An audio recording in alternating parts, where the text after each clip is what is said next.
महाकाय सूर्यकोटि समप्रभम निर्विघ्नं कर्मे देव सर्वकार्येषु सर्वदा। नमस्कार प्रिय बন্ধুসকল, মোৰ ইউটিউব চেনেল সকলোকে স্বাগত জনাইছো। বহুত দিন সময় পোৱা নাই, সেইকাৰণে ভিডিঅ' দিব হোৱা নাই। আজি মই মাৰ্চ মাহৰ মিথুন ৰাশিৰ বিষয়ে চমুকৈ আলোচনা কৰিম। আপোনাৰ মাহটো কেনে যাব, যেহেতু আপোনাৰ ৰাশিতে বহি আছে মংগল, চতুৰ্থত বহি আছে কেতু, নৱমত বহি আছে ৰবি বুধ, ৰবি শুক্ৰ, শনি আৰু চন্দ্ৰ, কৰ্মস্থানত বহি আছে বুধ আৰু ৰাহু, দ্বাদশত বহি আছে বৃহস্পতি। এনেকৈ আপোনাৰ ৰাশি চক্ৰটো আৰম্ভ হৈছে। গতিকে আমি যদি চাওঁ, আপোনাৰ ৰাশিত যিহেতু মংগল বহি আছে, ৰাশিত মংগল বহিলে স্বাস্থ্যৰ ক্ষেত্ৰত বহুত শুভ নহয়। কিন্তু এটা বস্তু চাব লাগিব যে ষষ্ঠপতি আৰু আপোনাৰ একাদশপতি মাৰক স্থানৰ অধিপতি হৈ আপোনাৰ লগ্নতে বহি আছে। মাৰক স্থানৰ অধিপতি হ'লে যদি কিছু ক্ষেত্ৰত অশুভ হয়, বহুখিনি স্বাস্থ্যৰ কিছু সমস্যা হৈ থাকে। মিথুন ৰাশিৰ যিকোনো কৰ্মত কিছু অসুবিধা হয়, তেজৰ সমস্যা হয়, পৰা দুখ পোৱা এনেকুৱা হয়, এইবিলাক হৈ থাকে। কিন্তু আপোনাৰ যিহেতু অধিপতি হিচাপে স্বাস্থ্য বা আপোনাৰ একাদশৰ অধিপতি হিচাপে বহুত শুভ নহয় যদিও কেন্দ্ৰত বহি আছে আপোনাৰ ৰাশিতে, এনে ক্ষেত্ৰত কিছু অকণমান শুভ ফল প্ৰদান কৰিব। গতিকে মংগলৰ সৰু সুৰা প্ৰতিকাৰ এটা কৰি থ'ব আপোনালোকে যিমানখিনি পাৰে। যদি আমি চাওঁ টকা পইচাৰ ক্ষেত্ৰত, আপোনাৰ অধিপতি চন্দ্ৰ বৰ্তমান ৰাশিৰ আৰম্ভণিতে আপোনাৰ নৱম স্থানৰ ভাগ্য ঘৰত আছে। গতিকে তেনে ক্ষেত্ৰত কৰ্মৰ আপোনাৰ টকা পইচাৰ ক্ষেত্ৰত ভাগ্যৰ উদয় হ'ব। আপোনাৰ ভাগ্য অধিপতি হৈছে শনি আৰু আপোনাৰ ধনস্থানৰ অধিপতি হৈছে চন্দ্ৰ আৰু শনি যদিও শত্ৰু, তথাপিও একেলগে আছে। একেলগে থাকিলে আপোনাৰ ভাগ্য উদয় হয়। গতিকে টকা পইচাৰ ক্ষেত্ৰত কিছু অভাৱ অনাটন অলপ দূৰ হ'ব মাৰ্চ মাহত, এনে ক্ষেত্ৰত হ'ব বুলি ক'ব পাৰি। চতুৰ্থত আছে কেতু। গতিকে কেতু আছে যদিও কেতু তাতে যদি আমি চাওঁ ৰাহু আৰু বুধৰ দৃষ্টি পৰিছে। গতিকে আপোনালোকে কথা কওঁতে কিছু সাৱধানতা অৱলম্বন কৰিব, নহ'লে কিছু সমস্যাত ভুগিব পাৰে। যিহেতু কেতু আৰু বুধ কিছু ক্ষেত্ৰত যদি সমভাৱ, তথাপি কিন্তু বহুত শুভ নহয়। আপোনাৰ বুধ হৈছে চতুৰ্থপতি আৰু ৰাশিৰ অধিপতি। গতিকে ৰাশিৰ অধিপতি আৰু চতুৰ্থৰ অধিপতি হিচাপে আপোনাৰ বুধ যিহেতু কেন্দ্ৰপতি হৈ বুধ নিজ হৈ আছে বৰ্তমান কৰ্মস্থানত। গতিকে নিজ হোৱাৰ কাৰণে কৰ্মত কিছু সৰু সুৰা খেলি মেলি, কথা কোৱাত সাৱধান হ'ব।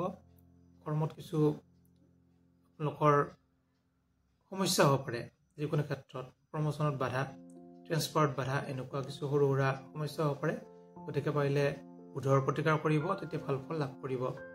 যদি আমি চাওঁ শিক্ষাৰ ক্ষেত্ৰত আপোনাৰ প্ৰাইমাৰী শিক্ষা হিচাপত অধিপতি হৈছে বুধ, উচ্চ শিক্ষা হিচাপত যদি চোৱা যায় লোকৰ যিহেতু অধিপতি শুক্ৰ যিহেতু স্বগৃহী নহ'লেও শনিৰ লগত আছে আৰু শনিৰ গৃহত আছে। শনি আৰু শুক্ৰ দুটা মিত্ৰ গৃহত থকাৰ কাৰণে উচ্চ শিক্ষাৰ ক্ষেত্ৰত অতি শুভ।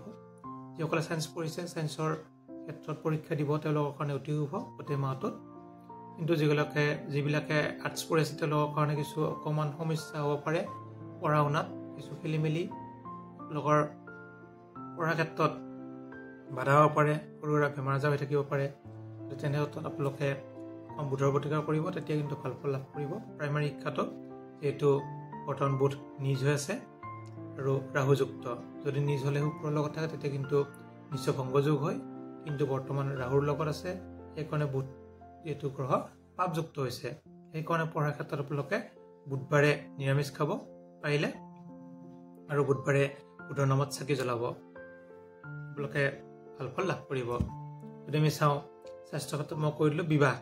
যদি আপোনালোকৰ বিবাহৰ ক্ষেত্ৰত চোৱা যায়, বিবাহৰ অধিপতি হৈছে বৃহস্পতি আছে দ্বাদশত, কিন্তু শুক্ৰ গৃহত আছে। শুক্ৰ আছে যিহেতু শনি গৃহত। শুক্ৰ যেতিয়া সঞ্চাৰ হ'ব মীন ৰাশিলৈকে, এতিয়া বৃহস্পতি আৰু শুক্ৰ দুটা গ্ৰহ বৰ্তমান যদিও কিছু অশুভ হৈ আছে, তথাপিও তেতিয়া আপোনাৰ ক্ষেত্ৰ বিনিময় যোগ হ'ব। ক্ষেত্ৰ বিনিময় যোগ হোৱাৰ লগে লগে অতি শুভ ফল লাভ কৰিব। যিহেতু শুক্ৰ ক্ষেত্ৰ বিনিময় যোগ হৈ আছিলে, বৰ্তমান বক্ৰী হৈছে, বক্ৰী মানে শ্ল' হৈছে।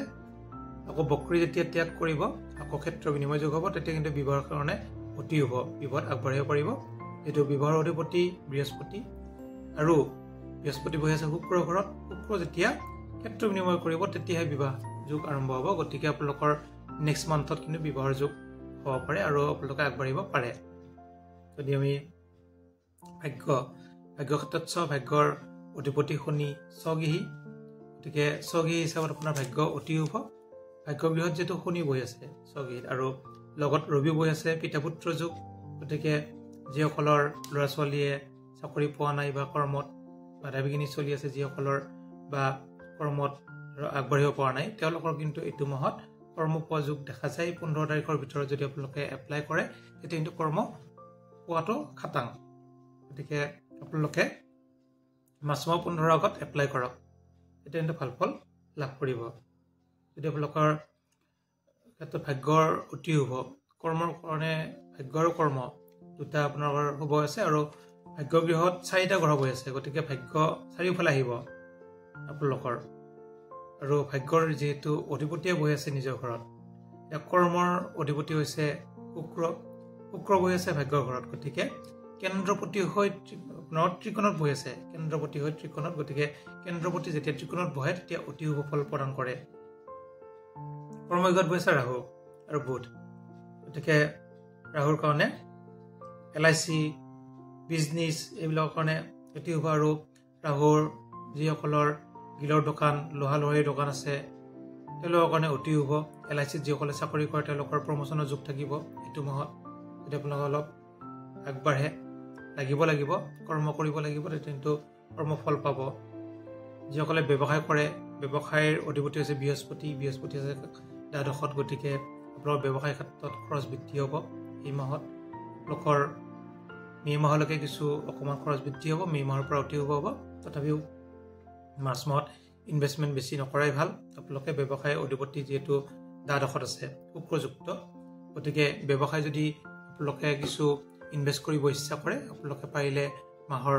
শেষৰ ফালে ইনভেষ্ট কৰক তেতিয়াহে আপোনালোকে ভাল ফল লাভ কৰিব যদি মাহৰ আৰম্ভণিতে ইনভেষ্ট কৰে তেতিয়া কিন্তু লাভ অকণমান কমি যাব ধৰক আপোনাৰ লোকচানৰ সন্মুখীন হ'ব পাৰে গতিকে চাই চিতি চলিব তেতিয়া ভাল ফল লাভ কৰিব তেনে ক্ষেত্ৰত আপোনালোকৰ খৰচৰ ক্ষেত্ৰত যদি চোৱা যায় খৰচ অলপ বৃদ্ধি হৈ আছে যদিও ভাল কামতে টকা পইচা লাগিছে গতিকে তেনে কোনো চিন্তা কৰাৰ কোনো কাৰণ নাই আৰু যদি কিবা সুধিব লগা থাকে আপোনালোকে সুধিব পাৰে যিসকলে নতুনকৈ আহিছে মোৰ চেনেলটো ছাবস্ক্ৰাইব কৰি দিব মাজে মাজে ভিডিঅ'বোৰ পাই থাকিব ধন্যবাদ